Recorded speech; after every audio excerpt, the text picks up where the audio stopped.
नमस्कार, आप देख रहे हैं पहाड़ टीवी और मैं हूं नवल खाली। चलिए बुलेटिन की शुरुआत करते हैं, लेकिन उससे पहले एक नजर हेडलाइंस।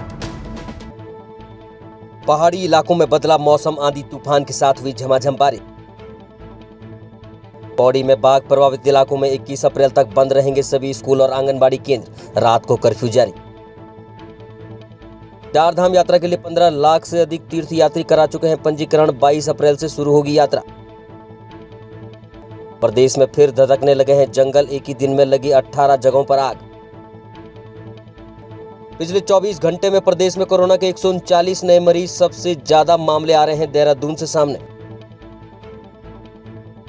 मौसम ने एक बार फिर से करवट बदल ली है। प्रदेश के कई हिस्सों में देर रात से आंधी तूफान के साथ ही हल्की हल्की बारिश शुरू हो गई, जिसके बाद एक बार फिर से तापमान में गिरावट दर्ज की गई। वही बदले मौसम से लोगों ने गर्मी से राहत महसूस की और मौसम काफी सुहाना हो गया। इससे देश विदेशों से आने वाले पर्यटकों ने भी जमकर आनंद लिया। आपको बता दें कि इन दिनों निचले इलाकों में काफी गर्मी होने के कारण लोगों का हाल बेहाल है, जिससे बचने के लिए लोगों ने पहाड़ों की तरफ रुख किया हुआ है। मसूरी में भी बदले मौसम और बारिश का पर्यटकों ने जमकर लुत्फ उठाया।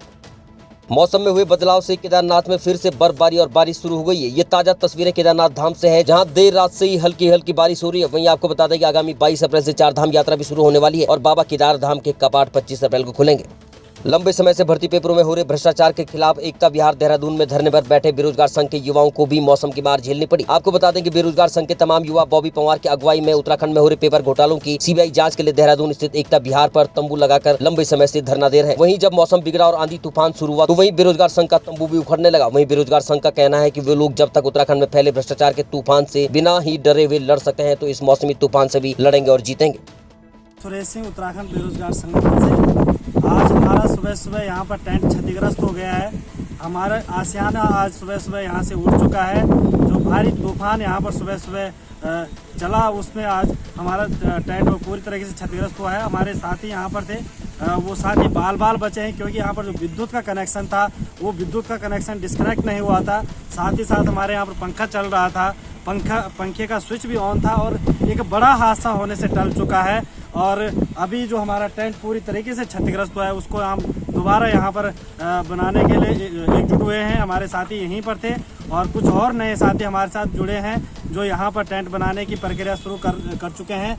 और मैं कहना चाहता हूँ शासन प्रशासन से कि शासन प्रशासन का कोई भी नुमाइंदा बेरोजगारों की यहाँ पर बेरोजगारों का पक्ष रखने के लिए या बेरोजगारों के समस्याओं को सुनने के लिए अभी तक यहाँ पर नहीं आया है। और हमारा टेंट जो यहाँ पर कई दिनों से लगा हुआ था, पूरी मजबूती के साथ लगा हुआ था और हमारे साथी यहाँ पर मजबूती के साथ डटे हुए थे, लेकिन वो कहीं ना कहीं आज सुबह प्रकृति का जो एक प्रकोप यहाँ पर देखने को मिला, भारी तबाह, जो भारी भयंकर जो तूफान यहाँ पर चला, उससे हमारा टेंट पूरी तरीके से क्षतिग्रस्त हो चुका है। और हम लोग यहाँ पर दोबारा अपना तंबू गाड़ रहे हैं, अपना टेंट गाड़ रहे हैं, ताकि हम लोग यहाँ पर पुनः जिस प्रकार से हमारा आंदोलन पिछले कई दिनों से यहाँ पर चल रहा है वो लगातार जारी रहेगा। और सरकार और शासन प्रशासन से हम कहना चाहते हैं कि कितना भी तूफान आ जाए, हम यहाँ से डिगने वाले नहीं हैं, हम यहाँ से हटने वाले नहीं हैं। हमारी सरकार से जो मांग है कि परीक्षाओं में जो जिस प्रकार से जो धांधलियाँ हुई हैं, उन सभी परीक्षाओं की सीबीआई जांच की मांग को लेकर हम लगातार यहाँ पर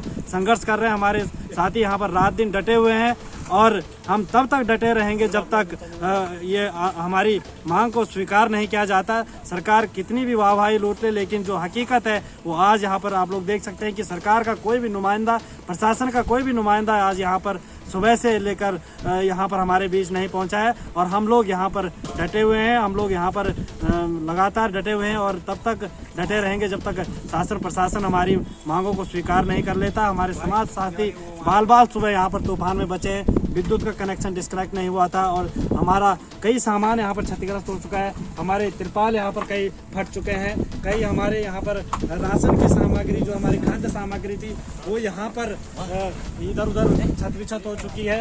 कुछ हमने सामान समेत जरूर लिया है, लेकिन कई सामान हमारा यहाँ पर क्षतिग्रस्त हो चुका है। ये पहाड़ टीवी की खबर का एक बड़ा असर हुआ है। आपको बता दें कि अवैध वसूली वाले स्टिंग ऑपरेशन पर आईजी ने क्या कहा वो भी हम आपको सुनाएंगे, लेकिन आपको बता दें कि पहाड़ टीवी द्वारा मंगलवार को ऋषिकेश बद्रीनाथ राष्ट्रीय राजमार्ग का एक स्टिंग ऑपरेशन दिखाया गया था, जिसमें पुलिस बैरियर पर ट्रक वालों से अवैध वसूली की जा रही थी। अब इसका संज्ञान डीजीपी और आईजी गढ़वाल ने ले लिया है और इसमें जाँच भी बिठा दी गई है।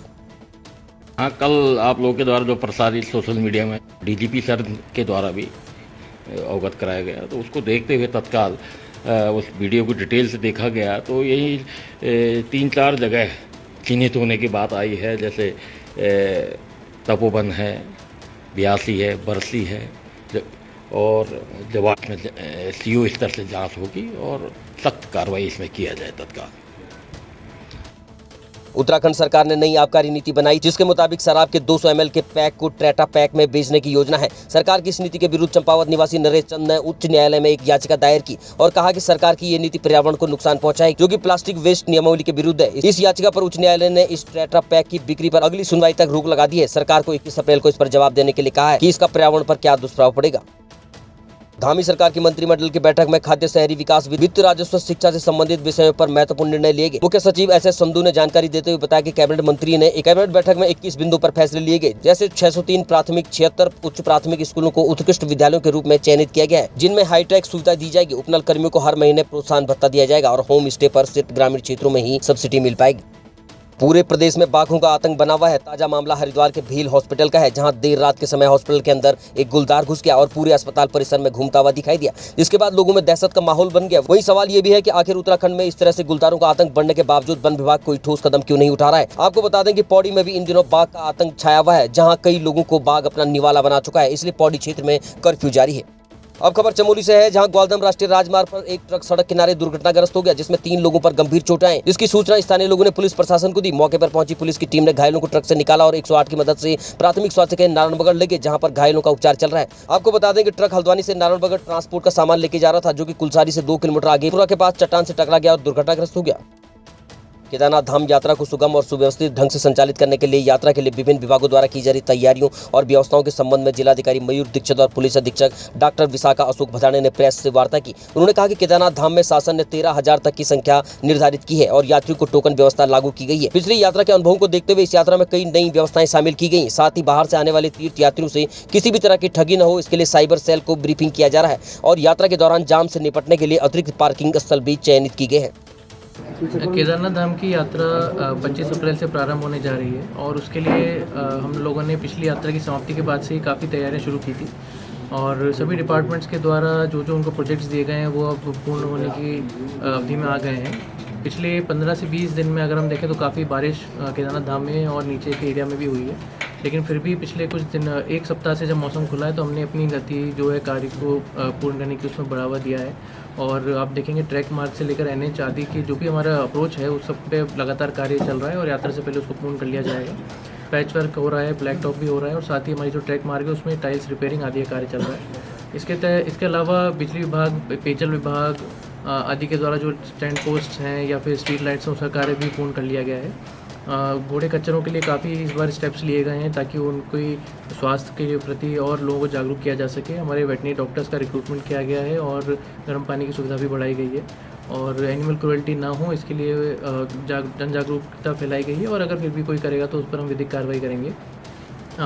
अन्य डिपार्टमेंट्स की अगर हम बात करें तो मंदिर समिति के द्वारा भी अपना SOP बनाया गया है और ऊपर केदारनाथ धाम में उनके द्वारा भी व्यवस्थाएं बनाई जा रही हैं। हेली ऑपरेशंस की भी हमारी पूरी प्लानिंग है, इसका SOP शासन के द्वारा निर्धारित किया गया है और कोशिश यही की जाएगी कि सभी यात्रियों को सुगमता से अच्छे दर्शन हम लोग करा सकें। रजिस्ट्रेशन की प्रक्रिया हमारी केदारनाथ धाम की अच्छे से चल रही है और काफ़ी अच्छी संख्या में यात्रियों के द्वारा रजिस्ट्रेशन किया जा रहा है और हम उम्मीद यही करते हैं कि पिछले साल का जो हमारा आंकड़ा था उससे भी ज़्यादा श्रद्धालु इस सीज़न में दर्शन करने केदारनाथ धाम।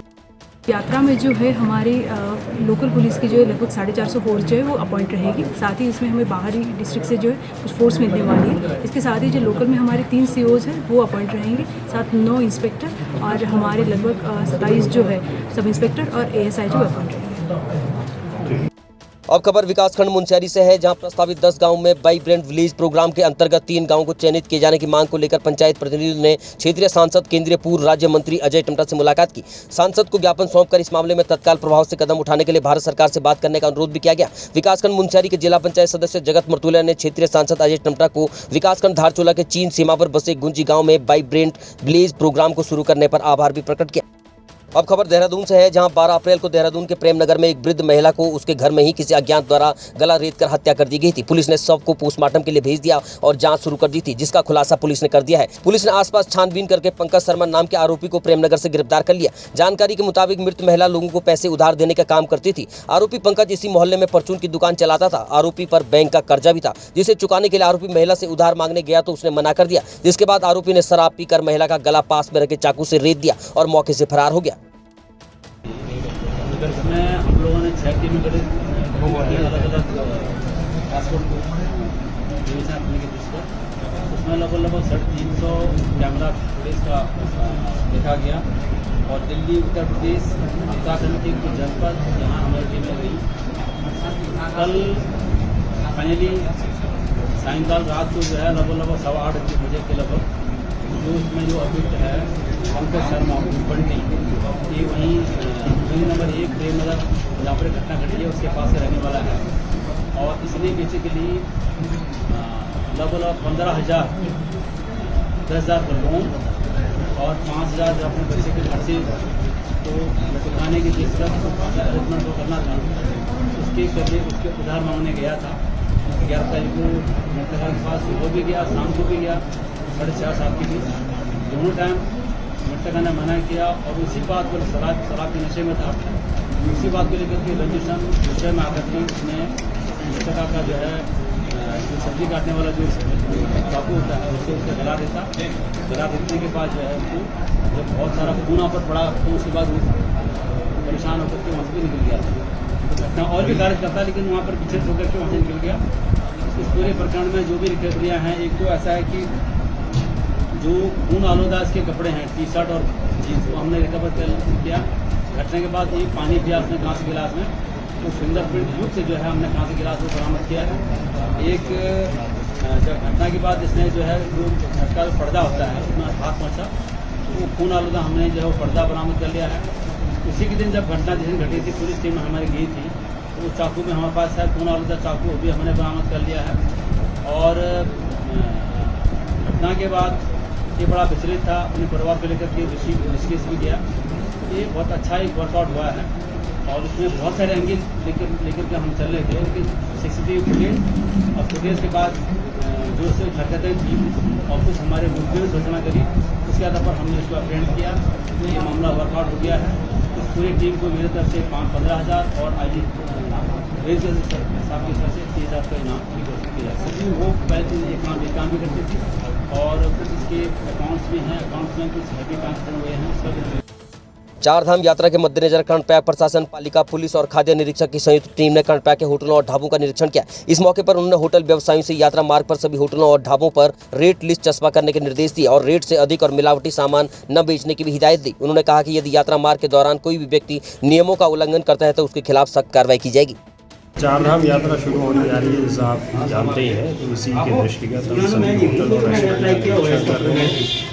यहाँ पर इनका फूड लाइसेंस देखा जा रहा है, फूड हैंडलर्स हैं उनका मेडिकल करवाया गया, नहीं करवाया गया, रेट लिस्ट चस्पा की गई है नहीं की गई है, जहाँ आवश्यक है, जहाँ नहीं कार्रवाई की गई है वहाँ चालान किया गया।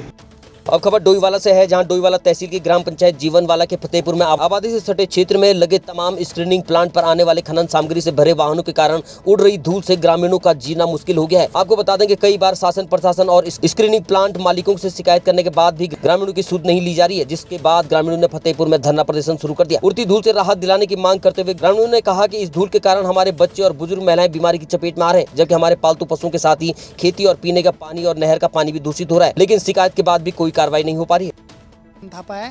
यहाँ दिक्कत ये है कि यहाँ इतनी धूल उड़ रही है, गाड़ियाँ दिन रात यहाँ चलती है, क्योंकि हम कई साल से ऐसे ही चलता है। जब भी धूल उड़ती है जब तक हम लोग यहाँ बैठते नहीं, कई दिन तक ये लोग आते नहीं। आज चौथा दिन है हमें यहाँ बैठे हुए, तो यहाँ क्या होता है गाड़ियाँ जैसे चलती है तो धूल, पश्चिमी हवा चलती है तो पूरी धूल उड़ के पूरे गाँव में जा रही।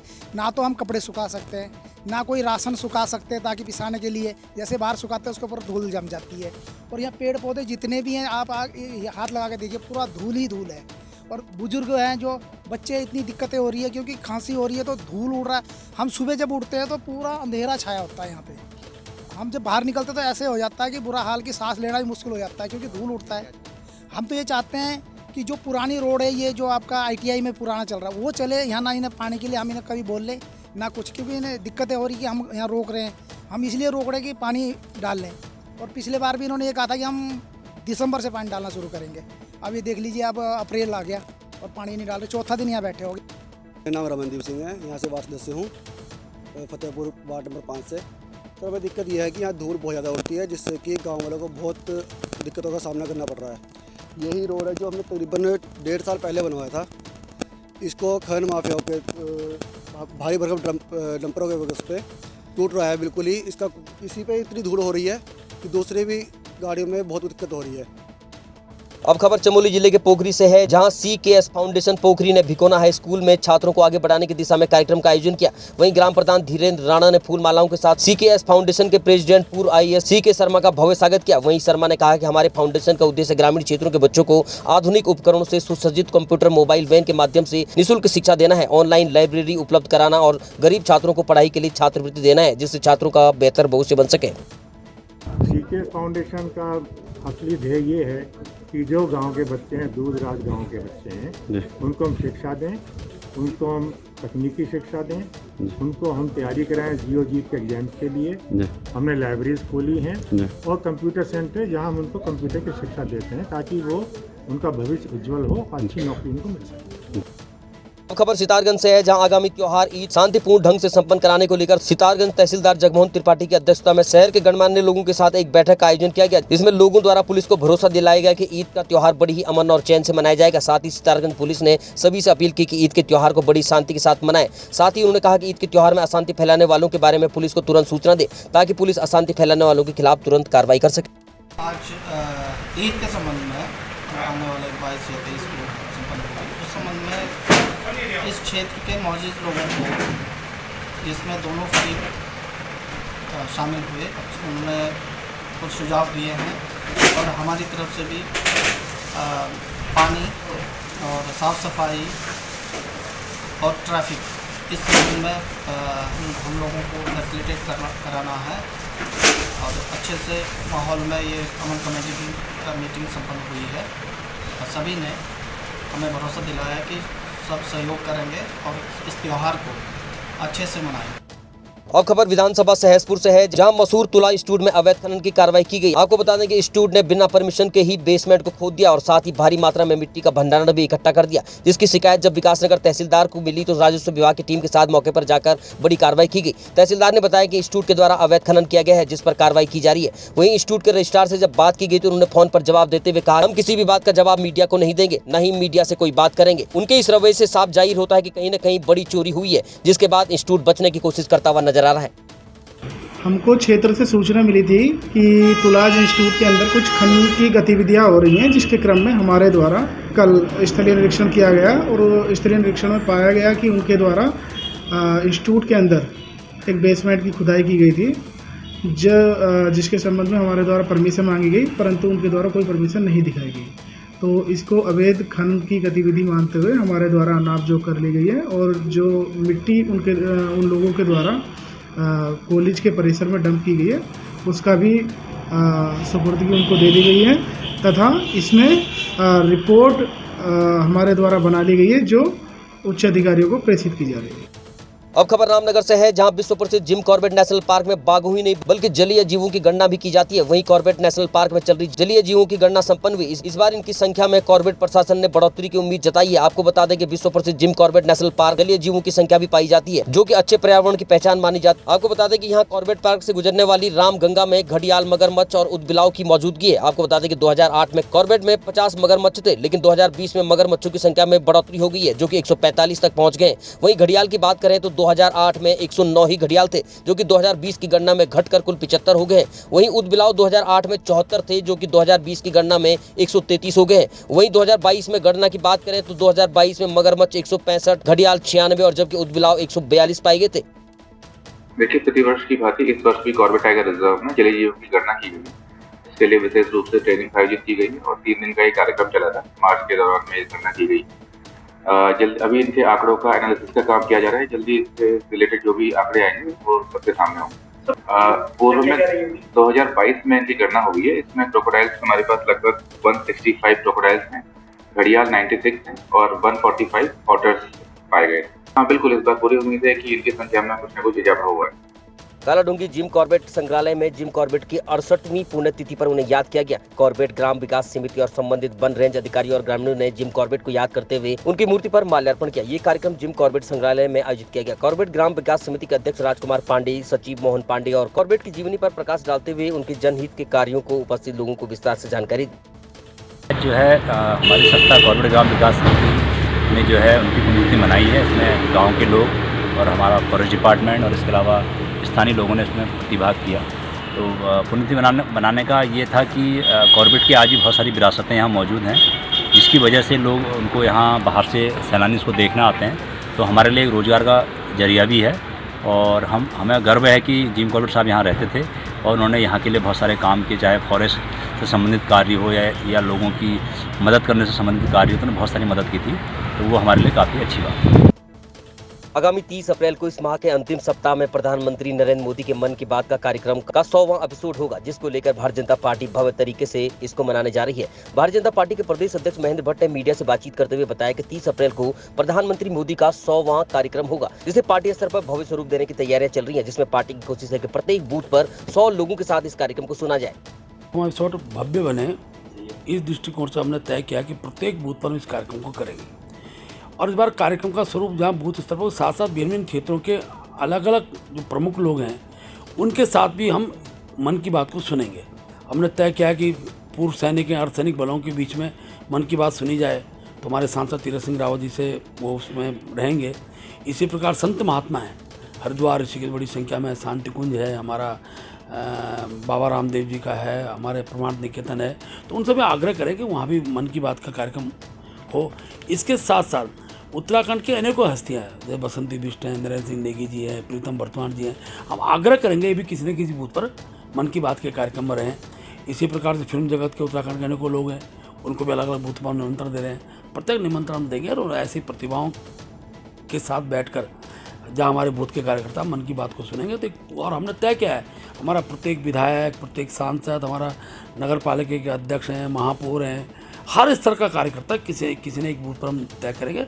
और प्रत्येक विधानसभा में एक विधानसभा में 100 बूथ पर 100 की संख्या का कार्यक्रम ये होगा। इसी रचना हम लोगों ने बनाई है। आज इस संदर्भ वर्चुअल मीटिंग थी और मन की बात से जुड़े हुए हमारे जिले के पदाधिकारी इन सबसे बातचीत करके उसका स्वरूप तय किया है। हमने 21 से लेकर और 24 तक हमने तय किया कि विधानसभा वाइज बैठकें होंगी। उसके बाद 26, 27, 28 इसमें हमने तय किया कि हमारी जो इसमें मंडल की बैठक हो जाएगी और बाद में हम इस कार्यक्रम को और नीचे तक लेके बाद में प्रत्येक बूथ पर जाकर निमंत्रण पत्रों के माध्यम से हम जनता को आमंत्रित करेंगे। अभी तक की खबरों में बस इतना ही। आगे की खबरों के लिए देखते रहिए पहाड़ टीवी। तब तक नमस्कार।